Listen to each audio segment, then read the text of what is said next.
आज हम मोलरता और मोललता को देखते हैं। मोलरता को हम कैपिटल एम से लिखते हैं और मोललता को हम स्मॉल एम से लिखते हैं।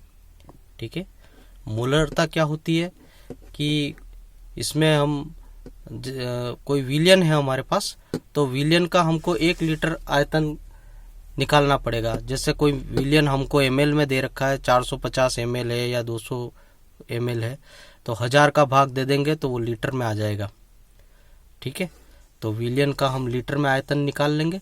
उसके बाद जो विलय है, उस विलियन में हमने जो चीज घोली है, उस विलय के मोलों की संख्या निकाल लेंगे।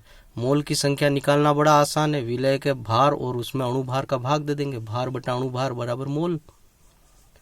तो मोलों की संख्या निकाल लेंगे। तो मोलरता का फॉर्मूला क्या बनेगा? विलय के मोल की संख्या बटा विलियन का 1 लीटर में आयतन। ये मोलरता का फॉर्मूला बनेगा। और इसकी परिभाषा बनेगी 1 लीटर विलियन में घुले हुए विलय के मोलों की संख्या को उस विलियन की मोलरता कहते हैं। देख लीजिए आप, ये मोलरता का फॉर्मूला क्या बन रहा है। मोलरता बराबर, ये देखिए, मोलरता कैपिटल एम से लिखते हैं। कैपिटल एम लिखा हुआ है तो मोलरता है, और स्मॉल एम लिखा हुआ है तो मोललता है। तो मोलरता बराबर विलय के मोल संख्या बटा विलियन का लीटर में आयतन। विलियन का आयतन लीटर में होना चाहिए। सवाल में ये एमएल में दिया हुआ होगा तो आप उसमें 1000 का भाग देना, लीटर में आ जाएगा। तो विलय के मोल की संख्या बटा विलियन का लीटर में आयतन। परिभाषा क्या बनेगी? मोलरता एम बराबर 1 लीटर विलियन में घुले हुए विलय के मोलों की संख्या को उस विलियन की मोलरता कहते हैं। वापिस से सुन लीजिए, मोलरता क्या होती है? 1 लीटर विलियन में घुले हुए विलय के मोलों की संख्या को उस विलियन की मोलरता कहते हैं।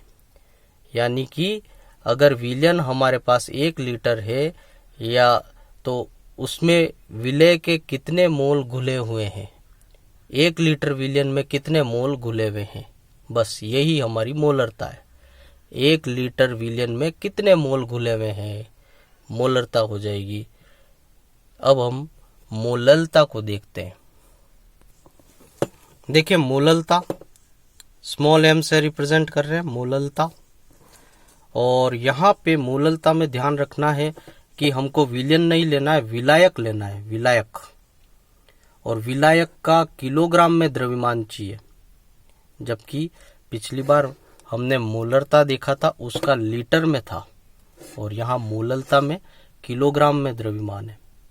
तो दोनों सेम ही है लगभग, परिभाषाओं में मामूली सा अंतर होगा। मोललता किसे कहते हैं?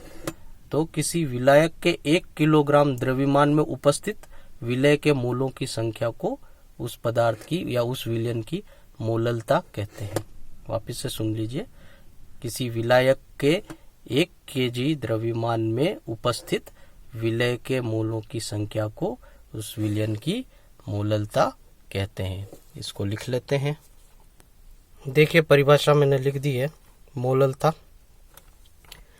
1 किलोग्राम विलायक में उपस्थित विलय के मोलों की संख्या को उस विलियन की मोललता कहते हैं। वापिस से सुन लीजिए, मोललता क्या है?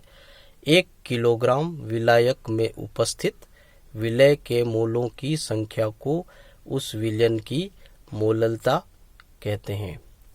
मोललता और मोलरता में मामूली सा अंतर है, ध्यान से समझना।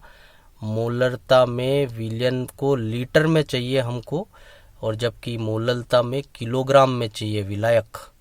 यहाँ हमको विलियन चाहिए लीटर में और मोललता में चाहिए विलायक। मोलरता लीटर में चाहिए, मोललता विलायक चाहिए किलोग्राम में।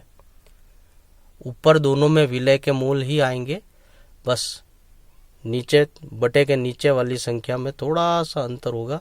अब ये भी प्रश्न में हमको किलोग्राम की जगह ग्राम में दिया हुआ होगा, विलायक का ग्राम में द्रव्यमान दिया हुआ होगा, 1000 का भाग देंगे हम, किलोग्राम में आ जाएगा। तो इसके सवाल करते हैं, तब देखते हैं। धन्यवाद।